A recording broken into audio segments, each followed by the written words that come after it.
I'd also like to welcome very much Nick Dusick here, as well as Avril MacDonald. I've invited both of them to make about a 5-minute or so opening statement, perhaps to stimulate some discussion. The theme is meant to be creating an innovation network, which is a pretty broad idea. It's very interesting how much networks have been a theme of much of the discussion, even when it has been in entirely different areas. I'm reminded of how social scientists sometimes look at this by thinking about 3 major kinds of organization: hierarchies, markets, and networks. Hierarchy is what we did in the 70s and the 80s, markets what we did in the 90s, perhaps in the early 2000s, and now we're doing networks. Actually, we do need all 3, but it's interesting that networks are now the thing which seems to stimulate the most interest and collects most of our attention. So let me invite whichever of you would like to go first to make some brief opening statement, and then we'll throw open the floor to everybody else. Shall I go first? Well, I'm Professor Avril MacDonald, University of Reading. I have a background very much involved in the education side of the world, having come through science teaching. But my great passion is very much diversity in science, and particularly women in science, encouraging girls into science in the first instance, and then supporting and promoting women in science so they can make maximum benefit and contribution to science and its furtherance. My particular point here is that women themselves are an integral part of the innovation process. Without that diverse workforce, we will basically stagnate into self-replicating processes, and we'll never break out into something truly innovative. So whatever networks we're building, we need to make sure that that network represents the diverse range of people that we have in society in order to maximise their contribution. Now, one element of my intro in the programme states that I'm Regional Director of the HE STEM project.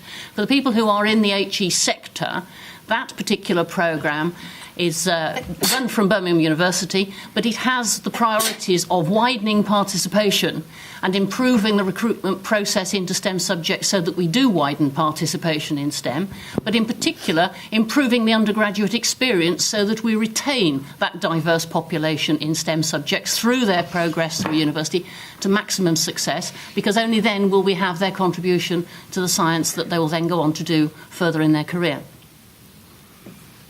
Great. Good, thank you. Nick, please. Thanks.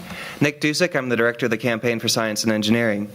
And so in terms of, we work on science policy, science and engineering policy, and our membership is a network. It is a group of organizations from universities, learned societies, research charities, and industry. And it's a broad coalition of groups that care about the science innovation system in the UK and making sure it's a strong and healthy place to do research and to be a scientist or an engineer or mathematician. And so what we've been doing, because we look at policy, and I think we're all pretty aware that 2 weeks from now there'll be an election, and so we've been really focusing on what the parties are going to say around science and engineering policies in the run-up to the election, and about how they will, taking the theme of this panel debate, create innovation networks, how they will fund and invest in a strong research base, how they make sure that there's the right education for the scientists and engineers of the future, to make sure that there's policies that enable science and engineering opportunities to develop new economic opportunities or to respond to societal challenges, and how also the role of science and engineering within government, which is also a critical part, but sometimes not discussed as much as the other 3.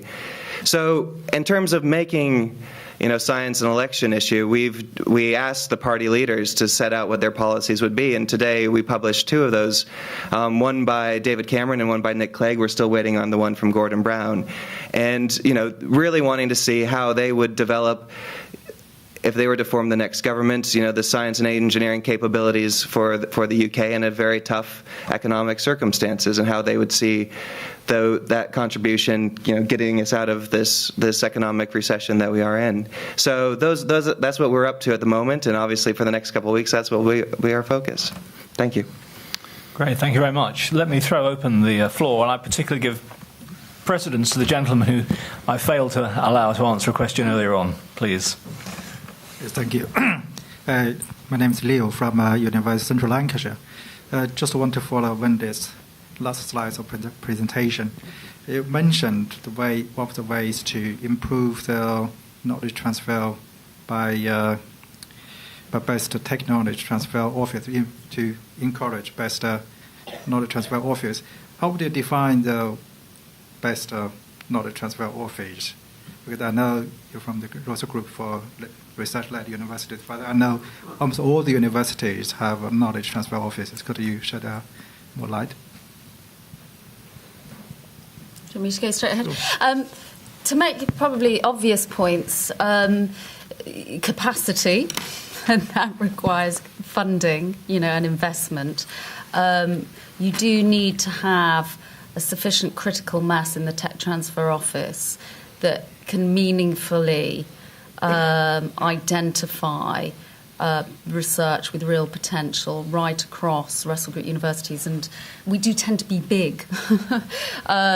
So, you've got to have that coverage. And often, actually, the tech transfer offices get help from IP groups, some other private sector companies in some of the processes that are involved, and we've been exploring actually the potential of collaboration because, of course, some of the activities that are required are very expensive. IP lawyers cost a fortune. So capacity with some exploration about meaningful collaboration. Expertise may sound obvious. I think there's an issue in competing with the US. Again, it's often about money. They tend to be able to attract staff in their tech transfer offices who have actually worked in industry. And, of course, that often requires high salaries. And we've got fantastic people in our tech transfer offices, but, I think that there is an issue about having that experience directly in the industries that you're then dealing with to make sure there's an understanding of two very different cultures, actually. And I've found that coming from government into academia, that there are cultures and ways of doing things, and I think that are different, and I think there can be quite significant differences in the way that academia operates as opposed to industry.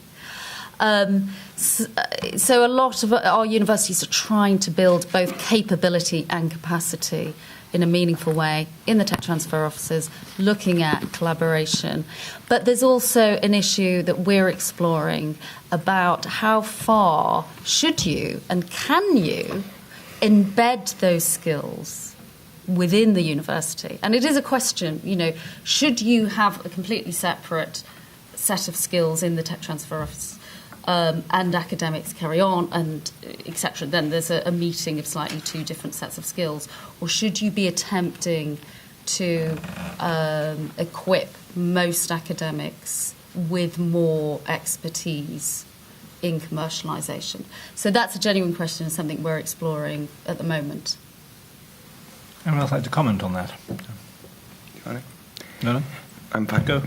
Okay, just very briefly, I guess, as Wendy talked about the details of the tech transfer offices. I guess going forward, we need to really, one of the things that CASE has been pushing is an evidence-based approach to science policy, as I'm sure Sprue would be a strong proponent of, and looking at the different ways that knowledge gets circulated from the research base to industry, and the sort of roles of intermediaries like tech transfer offices or scientists or engineers, and how we can make sure that that circulation of knowledge and its commercialization is made possible. And I think we really need to, and I know there's some new funding and collaborations between the research councils and NESTA and others that are about how to look at this innovation system.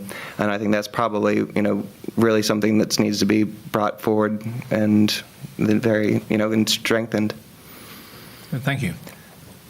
Other comments, questions, please? Yes, right, very close to the back, near the edge. Thank you.